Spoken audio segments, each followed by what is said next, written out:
All right, students. So my last example that I'm going to do also comes from this handout that I gave you yesterday. Okay, and it says let f be a function having derivatives for all orders of all real numbers. The third degree Taylor polynomial for f about x equal to -2 is given as this, and you can see that it's about x equal to -2. The fourth derivative for f satisfies this inequality. Now this is very important for our formula. For all x in this interval, find the Lagrange error for the third degree Taylor polynomial to approximate this value. So this is what I'm approximating, and the range of all possible values for this.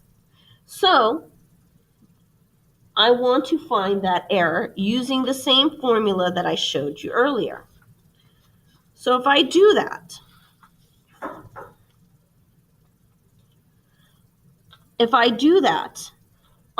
they told me enough information for me to determine my a, and they told me enough information for me to determine my x.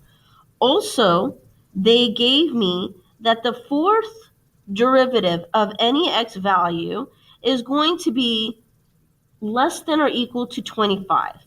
So what does that mean? That means to me that the highest value, the maximum value that I'm going to have is 25. So I don't need to graph anything. I don't even need to know what the fourth derivative function is. All I need to do is input this into my formula because I know that that is going to be the highest value. So here is the formula, what I have in green.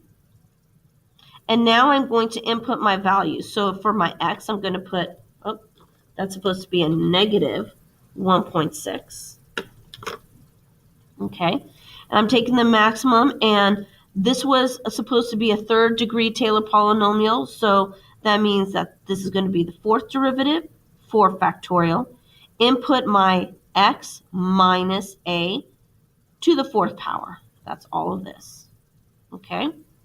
And then when you calculate that, well, 25 was the maximum. So notice I'm not writing maximum anymore because that is the maximum.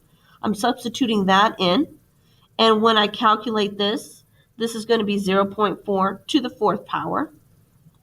And when you work it out, this is going to be the largest error that you will have. So if you use a Taylor polynomial of the third degree for the given f of x, then what is the maximum that you will be off by? The maximum that you will be off by on your approximations is this value here, which means you can be maximum this, and you could also be less than that, which depending on what you're working with is either a good or bad approximation. But this is how you use this formula. So on example 13, you had to actually figure out the derivative function and then look on a graphing utility to find the maximum.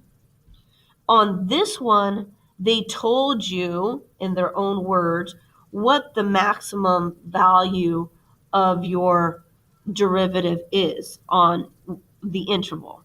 And so then you use that and put that into your formula.